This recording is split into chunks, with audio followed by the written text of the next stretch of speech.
What are related services. So related services मतलब जो कि ऑडिट सर्विसेज नहीं होता है, नॉन एश्योरेंस सर्विसेज होता है। रिलेटेड सर्विसेज मतलब जिसमें कि ऑडिट नहीं आता है, रिव्यू नहीं आता है, वो होता है रिलेटेड सर्विसेज। अब रिपोर्ट रिलेटेड सर्विसेज का पहले हम जानेंगे कुछ एग्जांपल, जैसे कि प्रिपरेशन ऑफ टैक्स रिटर्न। वो तो ऑडिट नहीं होता है, नहीं हम लोग उसमें कोई एश्योरेंस का कोई कंक्लूजन देते हैं, तो वो हो गया एक रिलेटेड सर्विसेज।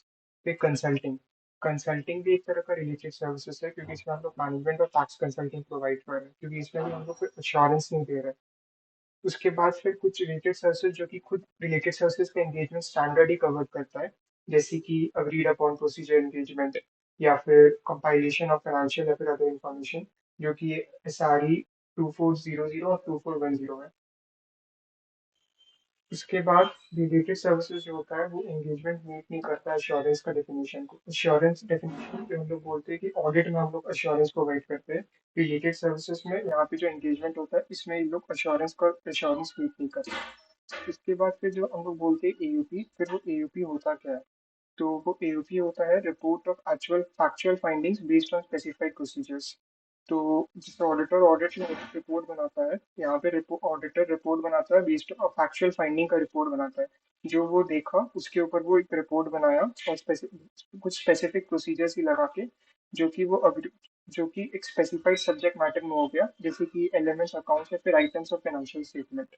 अब एयूपी का इससे मतलब क्या बनता है, एयूपी का इससे मतलब यही बनता है कि जो बोले ऑडिटर रिपोर्ट करता है on factual findings, auditor audit report नहीं बनाता है।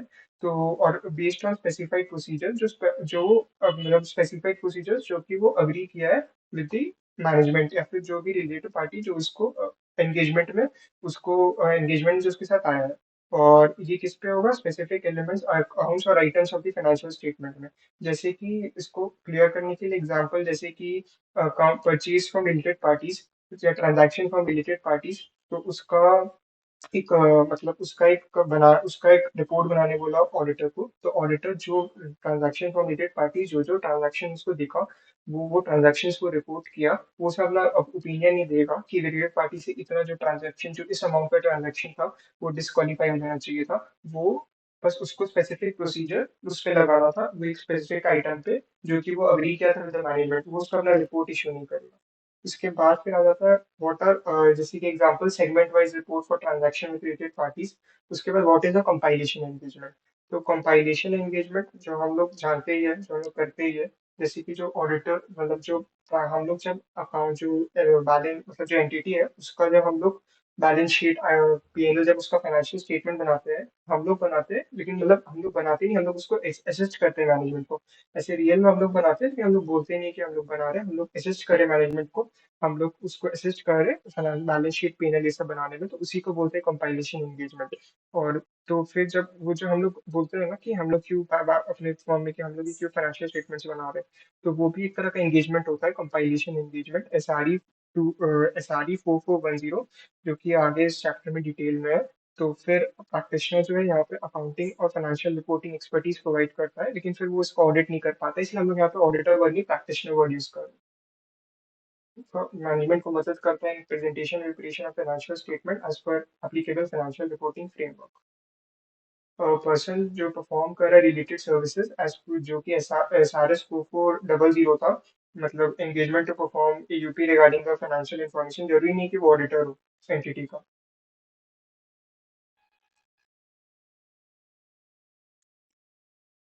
तो SRS 4400 engagement to perform agreed upon procedures regarding the financial information। तो अब हम लोग यहाँ पे देखेंगे कि जो SRS 4400 है, इसका ऑब्जेक्टिव्स क्या है। तो इसका ऑब्जेक्टिव हो जाएगा पहले तो कैरी आउट प्रोसीजर्स, जो कि अग्री हुआ है between the management and the auditor, और उसके बेसिस पर ऑडिटर अपना रिपोर्ट बनाएगा ऑन फैक्चुअल फाइंडिंग्स।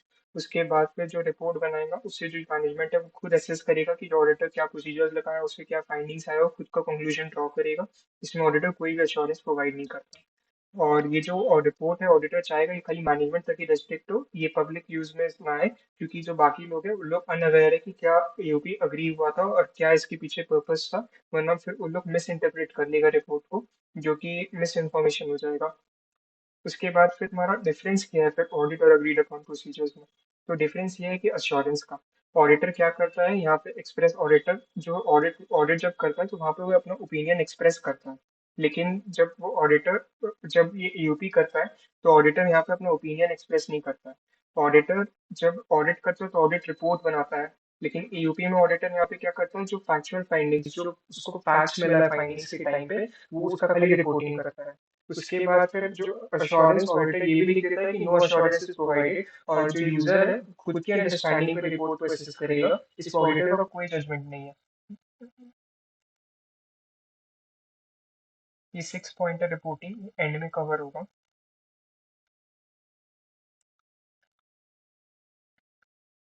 उसके बाद आता है जनरल प्रिंसिपल्स ऑफ एयूपी। तो जो अग्रीड अपॉन प्रोसीजर्स है उसमें ऑडिटर को कोड ऑफ एथिक्स जो कि आईसीए इशू करता है उससे कंप्लाई करना चाहिए। जैसे कि आई उसको integrity, objectivity, professional competency, due care, confidentiality, ये सब से कंप्लाई करना चाहिए।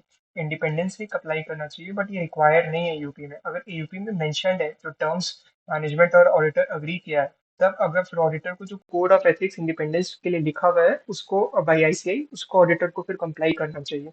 और अगर ऑडिटर इंडिपेंडेंट नहीं है तो उसको इसका भी स्टेटमेंट अपना रिपोर्ट ऑफ फाइनेंशियल फाइंडिंग्स में दे देना चाहिए। उसके बाद आ जाता है टर्म्स ऑफ एंगेजमेंट। तो अब जो टर्म्स ऑफ एंगेजमेंट को अगर हम लोग डिफाइन करें, तो यहाँ पे ऑडिटर इंश्योर करेगा कि जो एंटिटी है और जो पार्टीज है, अदर स्पेसिफाइड पार्टीज जिसको ये रिपोर्ट मिलेगा, उन लोग के बीच में क्लियर अंडरस्टैंडिंग है कि ये यूपी और कंडीशंस ऑफ एंगेजमेंट है क्या, जो प्रोसीजर्स ऑडिटर परफॉर्म करेगा, और कि क्या क्या कंडीशंस ऑफ एंगेजमेंट है। जो एंगेजमेंट होगा उसमें किस किस चीज में दोनों अग्री करेगा, किस मैटर्स पे अग्री होगा।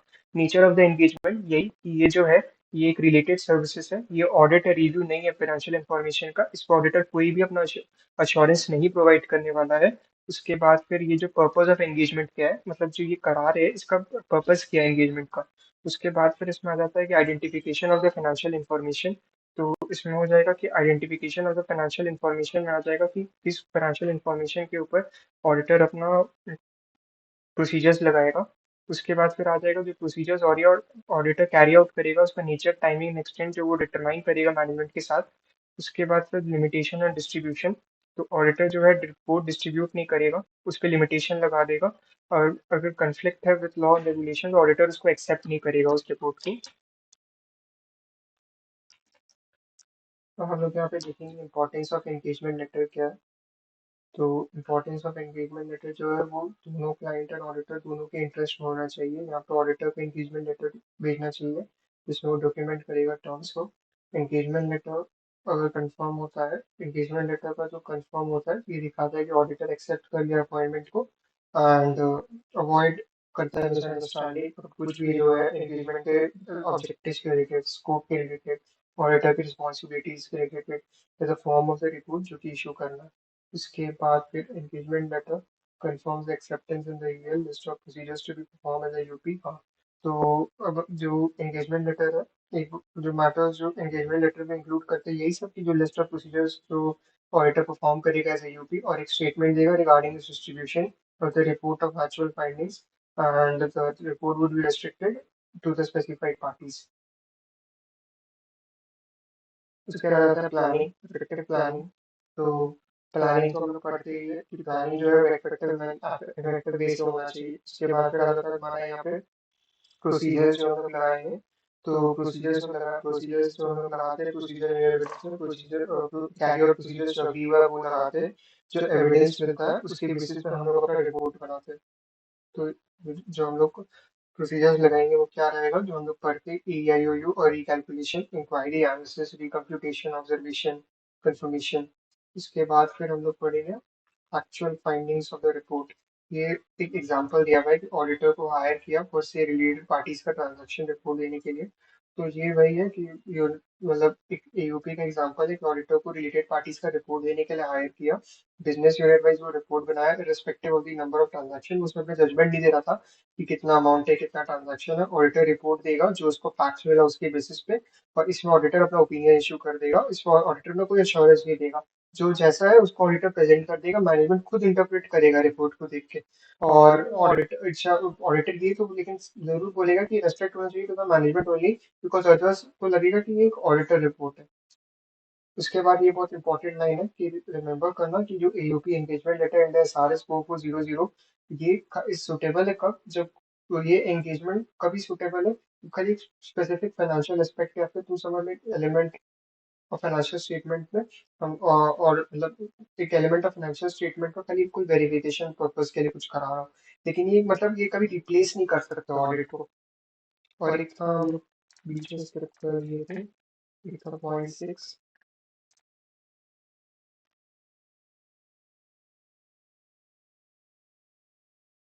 This reporting. तो रिपोर्टिंग में हम देखते हैं रिपोर्टिंग का क्या है।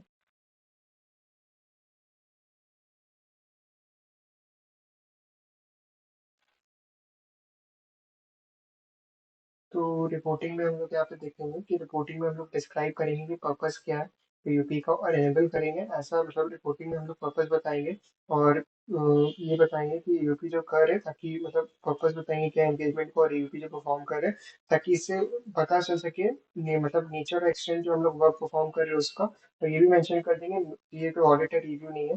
तो हम लोग पहले जानते हैं, पहला टाइटल, फिर आरटीसी, फिर आइडेंटिफिकेशन जिसपे यूपी परफॉर्म करेंगे।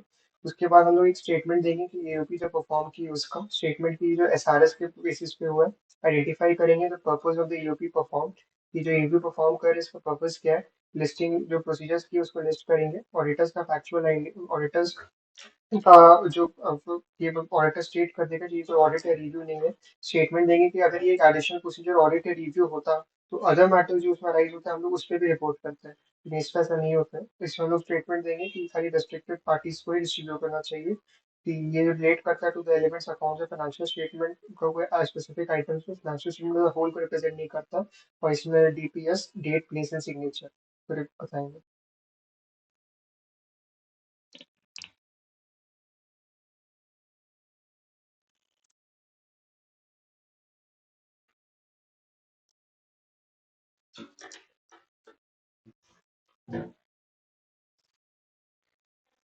Compilation engagement SR S4410। तो जो हम लोग इसका डेफिनेशन स्टार्टिंग में पढ़े थे, ये वही होता है जहाँ पे प्रैक्टिशनर अपना अकाउंटिंग और फाइनेंशियल एक्सपर्टीज लगाता है, ताकि वो मैनेजमेंट को मदद कर सके for PPFI as per applicable FRF. तो इसमें रिक्वायरमेंट क्या है, फाइनेंशियल रिक्वायरमेंट्स और फाइनेंशियल इंफॉर्मेशन। तो अब हम लोग यही देखेंगे कि फाइनेंशियल इंफॉर्मेशन इसमें रिक्वायरमेंट क्या क्या है एसआरई का। तो इसमें कि फाइनेंशियल इंफॉर्मेशन जिसपे कंपाइलेशन करेगा ऑडिटर, उसका रिक्वायरमेंट होता है, जो हम लोग का मैंडेटरी रिक्वायरमेंट होता है रिपोर्टिंग का as per law and regulation. उसके बाद अदर पर्पस के लिए, जैसे कि तुम्हारा अगर मैनेजमेंट या टीसीडब्ल्यूजी को इंटरनल यूज के लिए चाहिए। उसके बाद फिर पीरियोडिक फाइनेंशियल रिपोर्टिंग करेगा for external parties such as for continuation of grant, या फिर हम लोग जैसे न्यूज़ में सुनते हैं बाइजूस अपने रिपोर्ट लेंडर्स को रिपोर्ट करता है फिर फाइनेंशियल इंफॉर्मेशन जो कि उन लोग को भी मतलब जो फाइनेंशियल इंफॉर्मेशन जो उन लोग को चाहिए, जिस पर्पज के लिए उन लोग को चाहिए, एक्सटर्नल पार्टीज को जिस फ्रेमवर्क में चाहिए उस हिसाब से, या फिर फॉर जहाँ पर कोई मर्जर या एक्विजिशन हो रहा है तो उसके हिसाब से जो हम लोग फाइनेंशियल इंफॉर्मेशन को जिस फ्रेमवर्क के हिसाब से बनाते हैं, जिस ऑर्डर से बनाते हैं उस हिसाब से। उसके बाद अदर पर्पसेस भी है। उसके बाद फिर हम लोग ऑब्जेक्टिव के बाद आते हैं। ऑब्जेक्टिव हम लोग इसमें देखेंगे, ये ऑडिटर का ऑब्जेक्टिव नहीं, ये प्रैक्टिशनर का ऑब्जेक्टिव है। ये एसआरई जो है स्टैंडर्ड और रिलेटेड सर्विसेज, ये ऑडिटर परफॉर्म नहीं कर सकता है, क्योंकि इसमें हम लोग कंपाइलेशन ऑफ हम लोग इसमें फाइनेंशियल इंफॉर्मेशन बना रहे हैं और मेकर के नॉट बी चेकर। इसीलिए ये जो है ये ऑडिटर का ऑब्जेक्टिव नहीं है, वो ऑडिटर में सिंक्रॉस है। ये प्रैक्टिशनर का ऑब्जेक्टिव है। तो ऑब्जेक्टिव होना क्या चाहिए, इस वही कि अप्लाई करें अपना accounting and financial expertise to assess the management for PPFI as per applicable FRF, और रिपोर्ट करेगा as per the requirement of SRS. उसके बाद scope of the compilation engagement. तो ये डिपेंड करता है on the circumstances of the engagement, कि कैसा है मतलब किस सर्कमस्टेंसेस पे एंगेजमेंट और एंगेजमेंट हो रहा है मैनेजमेंट और प्रैक्टिशनर के बीच में, प्रैक्टिशनर ऑडिटर नहीं। और लेकिन जो प्रैक्टिशनर है हर केस में असिस्ट जरूर करेगा फॉर पीपीएफआई एज पर एएफआरएफ। मैनेजमेंट यहाँ पर अपने रिस्पॉन्सिबिलिटीज रिटेन करेगा फॉर पीपीएफआई, जो हम लोग हमेशा पढ़ते ही है। ठीक है, इसके बाद फिर यहाँ पे देखेगा कि कंप्लाई कर रहा है सारे एथिकल रिक्वायरमेंट से, और अगर कंप्लाई कर रहा है ऑडिटर सारे एथिकल रिक्वायरमेंट से। नॉन अश्योरेंस एंगेजमेंट है, इसको यहाँ पे इंडिपेंडेंस को अप्लाई करने की जरूरत नहीं है, लेकिन एलआर अगर बोले एलआर स्पेसिफाई कर सकता है। ये रहा चार्ट पूरा का पूरा। Requirements of FI, comply mandatory reporting as per LR. उसके बाद comply all ethical requirement, non assurance comply इसको करना पड़ता है सारे एथिकल रिक्वायरमेंट के साथ। अगर कोई नॉन एश्योरेंस एंगेजमेंट भी होता तो इंडिपेंडेंस, ये नॉन एश्योरेंस एंगेजमेंट है, सिर्फ इंडिपेंडेंस रिक्वायरमेंट इस वक्त अप्लाई नहीं हुआ है, डू नॉट अप्लाई, लेकिन है, लेकिन एलआर स्पेसिफाई कर सकता है। उसके बाद वही ऑडिट ऑब्जेक्टिव, ऑडिटर का ऑब्जेक्टिव नहीं है, प्रैक्टिशनर का ऑब्जेक्टिव एंड स्कोप। अब एसआरएस 4410 में हम लोग देखेंगे एंगेजमेंट का एक्सेप्टेंस एंड कंटिन्यूएंस की। जो ऑडिटर ये है, मतलब पहले ऑडिटर एंगेजमेंट को एक्सेप्ट करेगा, फिर परफॉर्म करेगा, फिर रिपोर्ट करेगा। तो पहला आ जाएगा, इसे ऑडिट फ्लो बोले तो पहला एंगेजमेंट एक्सेप्टेंस एंड कंटिन्यूएंस। तो engagement and acceptance and continuance तो पहले आइडेंटिफिकेशन ऑफ एप्लीकेबल एफआरएस जिसको परफॉर्म करेगा, scope and objective of the compilation engagement देखेगा कि क्या है, प्रैक्टिशनर का रिस्पॉन्सिबिलिटीज कि वो सारा एथिकल रिक्वायरमेंट से कंप्लाई करे, मैनेजमेंट का रिस्पॉन्सिबिलिटीज वही सब, पीपीएफआई एज पर एफआरएफ डीएमआईसी, और accuracy और completeness of recording document explanation and other information। उसके बाद यहाँ पे देखिएगा कि जो जजमेंट्स फॉर पीपीएफआई इंक्लूडिंग दोस्त, यहाँ पे जो जजमेंट्स मैनेजर का रिस्पॉन्सिबिलिटीज में आ जाता है कि जो सारा जजमेंट जो कि प्रेजेंटेशन प्रिपरेशन फाइनेंशियल इंफॉर्मेशन लग रहा है, इंक्लूडिंग वो फाइनेंशियल इंफॉर्मेशन जिसमें प्रैक्टिशनर अपने असिस्टेंस प्रोवाइड कर रहा है, उसमें भी मैनेजमेंट ही रिस्पॉन्सिबल होगा वो सब जजमेंट के लिए। उसके बाद form and content of the expected report जो कि इशू होगा, और जो एंगेजमेंट लेटर है वो एक सुटेबल फॉर्मेट में रिकॉर्ड होना चाहिए। रिकरिंग एंगेजमेंट, प्रैक्टिशनर हर सर्कमस्टेंसेस में इवैल्यूएट करेगा कि रिमाइंड या रिवाइज करने का जरूरत है कि नहीं एंगेजमेंट का। उसके बाद परफॉर्मिंग द एंगेजमेंट, फिर हम लोग परफॉर्म करते हैं। इसमें प्रैक्टिशनर ऑब्टेन करता है अंडरस्टैंडिंग ऑफ द फॉलोइंग, पहले तो एंटिटी, उसका बिजनेस एंड ऑपरेशन, उसका अकाउंटिंग सिस्टम्स एंड रिकॉर्ड्स क्या है, एप्लीकेबल एफआरएफ जो है। उसके बाद फिर प्रैक्टिशनर क्या करेगा, सारे इन्फॉर्मेशन लेगा, मैनेजमेंट रिकॉर्ड्स, डॉक्यूमेंट एक्सप्लेनेशन, और डिस्कस करेगा फिर मैनेजमेंट टीसीडब्ल्यूसी की जो सिग्निफिकेंट जजमेंट्स अराइज हुआ है, जो सिग्निफिकेंट और जो प्रैक्टिशनर लिया है ड्यूरिंग द कंपाइलेशन वो डिस्कस करेगा। उसके बाद अगर प्रैक्टिशनर को कोई इनएक्यूरेसी दिखता है, कोई इनकम्प्लीट इन्फॉर्मेशन दिखता है, तो मैनेजमेंट को नेसेसरी चेंजेस या करेक्शंस के लिए बोलेगा। अगर मैनेजमेंट से नेसेसरी चेंजेस नहीं करता है तो प्रैक्टिशनर विड्रॉ कर लेगा फ्रॉम सच एंगेजमेंट और कम्युनिकेट कर देगा तो reasons management TCWC prior to completion. तो कंप्लीट करने से पहले कंपाइलेशन एंगेजमेंट को एक बार रीड कर लेगा, पूरा कंप्लाइड इंफॉर्मेशन को पूरा रीड कर लेगा, कंप्लाइड नेशनल इंफॉर्मेशन को देखेगा कि ऑडिटर वो उसके अंडरस्टैंडिंग से है कि नहीं, जो एंटिटी को अंडरस्टैंड किया है उसको रिकॉन्साइल कर रहा है कि नहीं दोनों। उसके बाद फिर प्रैक्टिशनर को अगर कुछ पता चलता है और मतलब कुछ मिसअंडरस्टैंड, मतलब कुछ अगर इन एक्यूरेसी का पता चलता है तो प्रपोज करेगा अमेंडमेंट्स टू द मैनेजमेंट। और जैसे कि अगर सीएफआई कब करता है, जैसे अगर कोई compiled financial information as per applicable FRF है नहीं, या फिर जो कंपाइल्ड फाइनेंशियल इंफॉर्मेशन जो इंफॉर्मेशन है मटेरियल इलस्ट्रेटेड है तो वो अमेंड करने बोलता है, या फिर वो मिसलीडिंग ही है पूरा का पूरा कंपाइल्ड फाइनेंशियल इंफॉर्मेशन तब अमेंड करने बोलेगा। मैनेजमेंट अमेंड नहीं करता है तो ऑडिटर फिर विड्रॉ कर लेगा और इन्फॉर्म कर देगा सच चीजें। और अगर लॉ रेगुलेशन उधर प्रोहिबिट करता है विड्रॉल के लिए तो डिटरमाइन करेगा कि उसका क्या इसमें प्रोफेशनल लीगल रिस्पॉन्सिबिलिटी बनता है। और प्रैक्टिशनर हमेशा एंगेजमेंट परफॉर्म करते समय जब कंपाइल्ड फाइनेंशियल इंफॉर्मेशन रेडी हो जाएगा, एक्नॉलेजमेंट लेगा मैनेजमेंट से कि वो रिस्पॉन्सिबल है for such compiled financial information का फाइनल वर्जन के लिए। उसके बाद फिर प्रैक्टिशनर जो है सब कुछ टाइमली कम्युनिकेट करेगा जितना भी सिग्निफिकेंट मैटर्स है मैनेजमेंट और टीसीडब्ल्यूसी। ये ऐसे 265 भी हम लोग पढ़े हैं शायद, लेकिन ये इसी आरई स्टैंडर्ड मतलब एसआरई में कवर्ड है। उसके बाद फिर हम लोग यहाँ पे पढ़ेंगे तो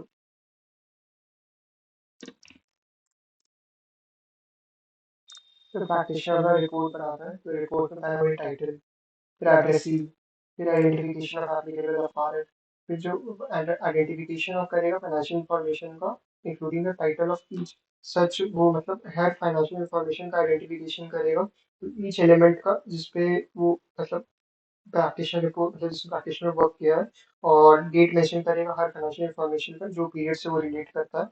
उसके बाद फिर हमारा description of the practitioner responsibility, यहाँ पे क्या क्या आ जाता है वो इंक्लूड करेगा इसमें, इंक्लूडिंग जो भी रेलिवेंट एथिकल रिक्वायरमेंट जैसे कि वो कंप्लाई कर रहा हो जो भी।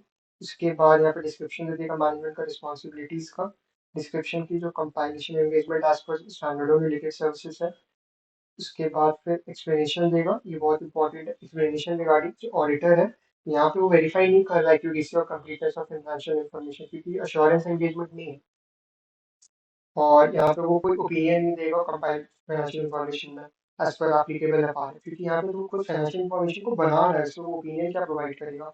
और अगर ये इफ 9 पॉइंट अगर ये कोई स्पेशल पर्पस रिपोर्टिंग फ्रेमवर्क होता तो यहाँ पे वो आइडेंटिफाई करता कि क्या पर्पस था और इसका इंटेंटिव यूजर कौन था, और उसके बाद फिर वो जहाँ पे लिखा हुआ उसका वो रेफरेंस दे देता था इन फाइनेंशियल रेफरेंस दे देता इन सच फाइनेंशियल इन्फॉर्मेशन। उसके बाद वो ये भी बोल देता डिस्क्लेम, मतलब एक तरह का अटेंशन ले आता है उसी रिपोर्ट पे, मतलब फाइनेंशियल इन्फॉर्मेशन की, जो फाइनेंशियल इन्फॉर्मेशन एसपीआरएफ बना हुआ है special purpose reporting framework, is suitable नहीं अदर पर्पसेस के लिए। उसके बाद फिर यहाँ पे DPS, date place and signature, फिर डॉक्यूमेंटेशन, तो जो भी सिग्निफिकेंट मैटर अराइज हुआ था कंपाइल फाइनेंशियल इन्फॉर्मेशन के टाइम, अब उसको कैसे एड्रेस किया वो उसको डॉक्यूमेंट करेगा। ये देखेगा जो कंपाइल फाइनेंशियल इन्फॉर्मेशन है वो रिकॉन्साइल कर रहा है अल्टरनेट रिकॉर्ड्स डॉक्यूमेंट्स एक्सप्लेनेशंस, जो उसका रिकॉर्ड है उसको डॉक्यूमेंट करेगा। उसके बाद जो एक्नॉलेजमेंट मैनेजमेंट देता है कंपाइल फाइनेंशियल इन्फॉर्मेशन का फाइनल वर्जन के बाद उसका कॉपी को वो रिटेन करेगा। फर्दर अगर उसको जरूरत लगा तो कोई एंटिटी का trial balance including summary of significant accounting records and other information को अकाउंट्स की एक तरफ से उसको डॉक्यूमेंट कर लेगा। उसके बाद जो एंगेजमेंट और क्वालिटी कंट्रोल एसक्यूसी वन, ये सारे अश्योरेंस मतलब पूरा ऑडिट अश्योरेंस नॉन अश्योरेंस सब पे एप्लीकेबल होता है, ऑडिट रिव्यू सब पे। तो एंगेजमेंट पार्टनर यहाँ पे रिस्पॉन्सिबल है फॉर द ओवरऑल क्वालिटी। तो जो पार्टनर असाइन हुआ है for such related services, engagement partner responsible होगा for such overall quality of such engagement. और जो एंगेजमेंट पार्टनर रिस्पॉन्सिबल है कि वो जो फर्म का क्वालिटी कंट्रोल प्रोसीजर है उसके हिसाब से एंगेजमेंट परफॉर्म हुआ है कि नहीं। तो प्रैक्टिशनर का जो रिपोर्ट है वो कोई एक is not an expression of an, मतलब जो रिपोर्ट बनता है कंपाइल्ड फाइनेंशियल इन्फॉर्मेशन, वो ऑडिटर का ओपिनियन और कंक्लूजन नहीं है इन एनी फॉर्म।